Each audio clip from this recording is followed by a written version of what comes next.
नमस्कार सर्वांना.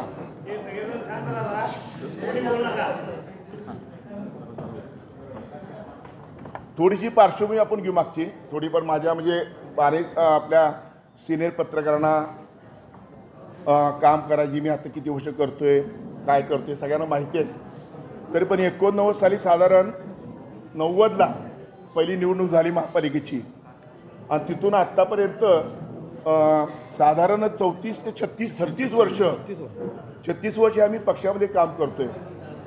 90ला नगरसेवक झालो, 95ला नगरसेवक झालो, 2010ला नगरसेवक झालो, विरोधी पक्षनेता झालो आणि त्यापासून 90 पासून आजपर्यंत मातोश्री हे आमचं मंदिर मानलं गेलं.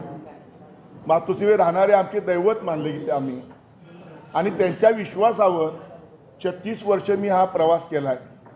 आणि या प्रवासामध्ये पूर्वी माझे 6 विधानसभा मतदारसंघ होते, त्यानं 3 मतदारसंघ आले माझ्याकडं. देवनेदादा तिथं 3 मतदारसंघात दिलं.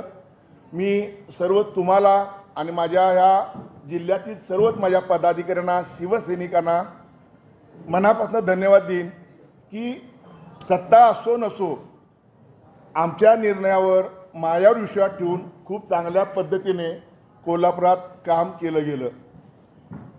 कुठलीही अपेक्षा त्यांनी न बाळगता लोकसभा, विधानसभा, जिल्हा परिषद, पंचायत समिती, महापालिका ज्या ज्या निवडणुका असतील किंवा वरनं जे आदेश येतील ते आदेशाचं पालन तंतोतंत ह्या भागातील सर्व शिवसेने पदाधिकारी केलं. त्यावर पहिल्यांदा धन्यवाद देईन की त्यांच्यामुळे मी इथपर्यंत पोहोचलेलो आहे. त्यानंतर अण्णासाहेब पाटील आर्थिक विकास महामंडळावर मला संधी दिली साहेबांनी, राज्यमंत्री दर्जा दिला. खूप चांगलं काम आम्ही केलं.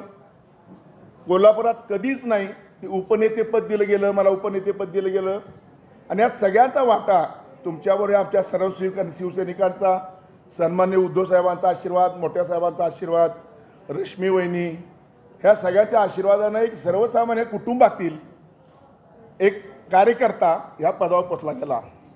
परंतु गेली 10 वर्ष बघितलं तर काही घटना अशा घडत गेल्यात. हा जो आज शिवसैनिकांचा एक भावना आहे, तीव्र भावना, वेदना, त्याला काय तर कारणं आहेत. ही निवड एकच अशी निवड नाही आहे, परंतु निवड करताना जी लोक आपल्याला नावं देतात उमेदवार म्हणून, जी लोक तुम्हाला पदाधिकारी नावं देतात, त्यांची विश्वासार्हता आणि पारदर्शकता बघण्याची भविष्यासाठी गरज आहे अशी मी नम्र विनंती साहेबांना करणार आहे.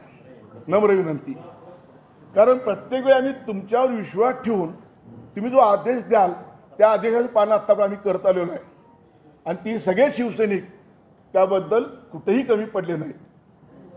विधानसभेची निवडणूक मी घेईन मुद्दा म्हणून. विधानसभे निवडणुकीमध्ये सगळ्यांचा आग्रह होता की उत्तर मतदारसंघ बालेकिल्ला आहे. मी आणि दोघं तिघं ह्या मतदारसंघात इच्छुक होतो. आम्हाला खात्री होती की मशाल चिन्ह इथं दिल्यानंतर आम्ही समोरच्याचा पराभव करू शकतो. पण दिलं कुणाला? KP पाटलांनी दिलं. KP पाटील आता कुठं आहेत? राष्ट्रवादीमध्ये गेले. म्हणजे ह्या ज्या घटनाक्रम आहेत ते घटनाक्रम खूप मला वेदना देणार आहेत मला. मग अशा परिस्थितीमध्ये आता एक आमदार नाही, खासदार नाही, तरी पण आम्ही लढतोय आणि लढत राहिलो आम्ही आत्तापर्यंत. ही निवडणूक बघितली विधानसभेची तर एक मोठं षडयंत्र रचलं गेलं की कशा पद्धतीने समोरचा उमेदवार बाय मिळेल ह्या पद्धतीने मुंबईपासून इथपर्यंत सर्व विरोधी पक्षाच्या लोकांनी, सत्ताधारी पक्षाच्या लोकांनी एक फिल्डिंग लावली आणि आम्हाला कशी उमेदवारी मिळणार नाही यासाठी पद्धतशीरपणे प्रयत्न केले गेले. मग आता मी विचारतो बीबी राजेंना, आमच्या उमेदवारांना, ती महाविकास आघाडी उमेदवार होता, तुम्ही आमच्या घरी आलात, सत्कार केला, अर्ज भरला, शेकडो हजारो शिवसैनिक तुमच्या कामात होते. मोठ्या महाराजांच्या वेळी एक आम्ही अशा पद्धतीने उतरलो होतो की मोठ्या महाराजांची निवडणूक होती पण ती आमची लढाई होती. कारण उद्धव साहेबांनी ज्यांनी बसवले ते पडले पाहिजेत ह्या भूमिकांनी सर्व शिवसैनिक राबले. का हो? आधी 15 वेळा राजीनामा तुम्ही माघार घेतली. तुम्ही राज्यात मान्य आहे, पण प्रजेला आणि शिवसैनिकाला अधिकार आहे, तुम्ही सांगायला पाहिजे आम्हाला का तुम्ही माघार घेतली. आणि माघार घेतल्यानंतर राजू लाटकांची उमेदवारी दिली. राजू लाटका उमेदवार तिथं पुन्हा कोण लढलं, कोण राबलं? शिवसैनिकच राबले. कुठे गेले ते? काँग्रेसचे सेकंड फळीतले नेते, राष्ट्रवादी नेते सेकंड फळीतले कुठे गेले होते? राजेंचा गट कुठे गेला होता, राजेंच्या सासूबाई कुठे काम करत्या, करवीरमध्ये गेल्या होत्या. इकडे एक पक्ष, सासूबाईंचा एक पक्ष. आम्हाला मूर्ख समजू नका. मला ह्या निमित्ताने एवढंच सांगायचं आहे की आम्ही मूर्ख नाही आहे. कसे काय काय घटना घडल्या भविष्यामध्ये कोल्हापूरला कळेल का घटना घडल्या आणि कशा घडल्या. त्या वेदना, ती जखम अजून आमच्या जीवाला लागलेली आहे. काय झालं असतं, आमच्यातला धनुष्यबाण उमेदवार उभा केला तर पडला असता, तर घराघरात आमची मशाल घराघरात पुसली असती. ह्या वेदना, ती जखम अजून गेलेली नाही. होय, तुम्ही राज्यात सगळं ठीक आहे. तुम्ही आमच्या महाविकास आघाडीचे उमेदवार होते ते आमचे. त्यांनी सांगायला पाहिजे होतं की सगळ्यांना बोलवा आणि मी माघार का घेतोय हे सांगा. तुम्ही विराट नाही सांगितलं. ही कारणं तुम्हाला कधी कोल्हापूरला भविष्यात कळतील त्याला. आणि त्यांचा गट कुठं काय कामात होता. गट पूर्ण त्यांच्या आमच्या विरोधात काम करताना मदत कोणा केली, आमच्या विरोधकांना मदत केली. मग महाराजांसाठी मी राबलो, ते पण सुमार तुम्ही तेवढे हे ठेवणे तुम्ही जाणीव नाही ठेवली. अशा एक आणि अनेक घटना ह्या गेली अनेक वर्षात घडल्या. त्याचबरोबर परवाची निवड ठीक आहे, उद्धव साहेबांचा अधिकारच आहे. तो निवड कुणाची करायची, पदमुक्त कुणाला करायचं हा त्यांचा अधिकार, दुमत नाही आहे. मी उपनेता झाल्यानंतर 1 वर्षापूर्वी सन्माननीय उद्धव साहेबांनी आणि वरिष्ठांनी सांगितलं होतं आता कोणतं जिल्हा प्रमुख नेमायचं आहे. मान्यच आहे, हे रुटीन वर्क आहे. ते उपनेता निवडल्यानंतर जिल्हा प्रमुख निवडला जातो. माझं मत असं होतं, आमचं सगळ्यांचं मत असं होतं, इच्छुक कोण होतं, हर्षद सूर्य होता. इच्छुक कोण होतं, राजू यादव होता, अवधूत होता, विराज होता.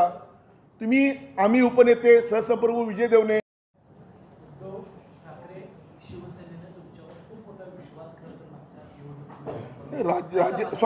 राज्यसभेची उमेदवारी एका सर्वसामान्य कार्यकर्ता दिली मला. हे सोपं नाही आहे, हे मी विसरलेलो नाही आहे.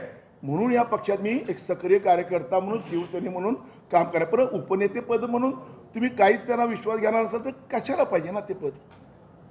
राज्याचं लक्ष पूर्ण असताना, विरोधक इतके ताकदवान असताना, एका सर्वसामान्य जिल्हा प्रमुखापासून काम करणाऱ्या कार्यकर्त्यावर उद्धव बाळासाहेब ठाकरे यांनी विश्वास ठेवला. पुन्हा म्हणतो मी, राज्याचं पूर्ण लक्ष या निवडीकडे होतं. कुणाला देतात याच्यासाठी अनेक घडामोडी झाल्या ते तुम्हाला माहिती आहे. इतकं सगळं होत असताना केवळ जिल्ह्याच्या निवडीवर नाराज होऊन तुम्ही जर अशा पद्धतीचं हा पाऊल उचलता, तुम्ही तर ज्येष्ठ नेते आणि विचारवंत नेते महाराष्ट्र पाहतो.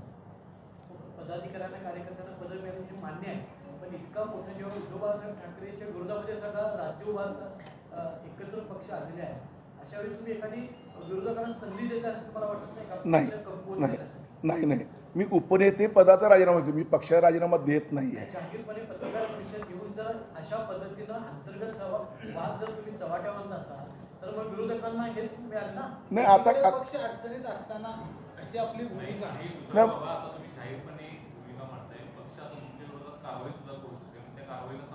आता केलं तर मग काही इलाज नाही. स्वीकारा पाहिजे मला.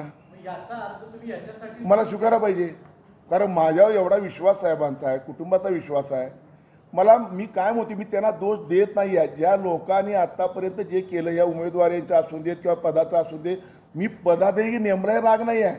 ह्या लोकांना आम्हाला एकत्र घेऊन तुम्ही घ्या ना विश्वासात.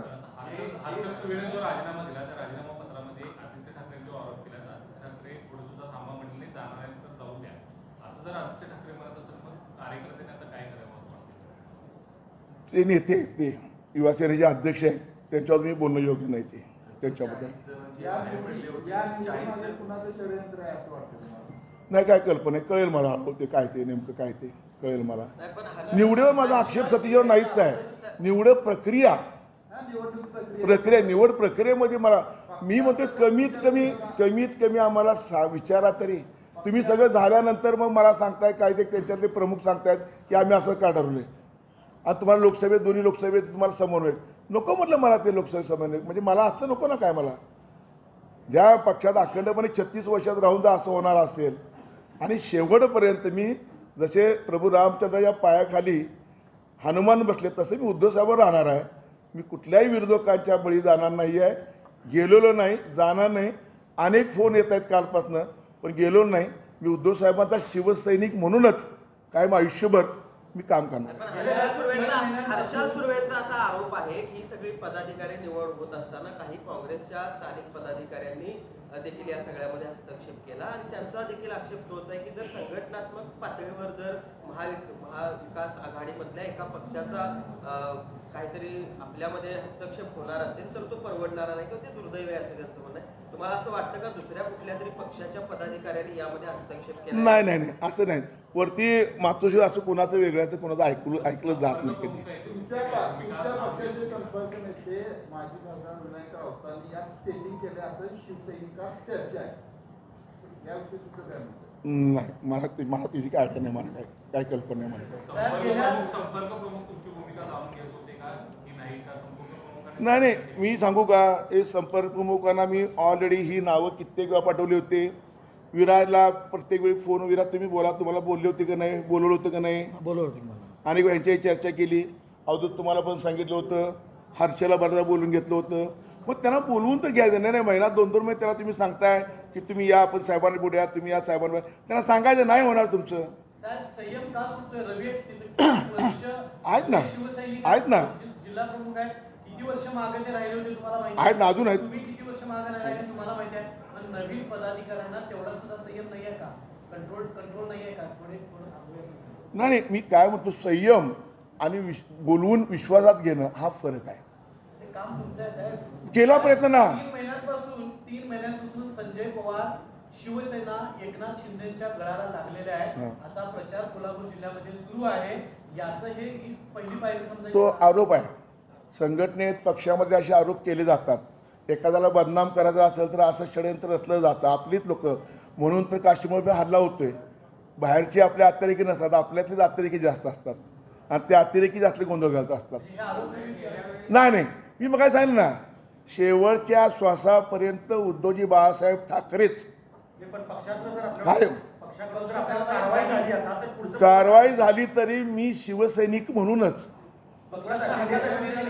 हा मी काय म्हणतोय, अजिबात नाही.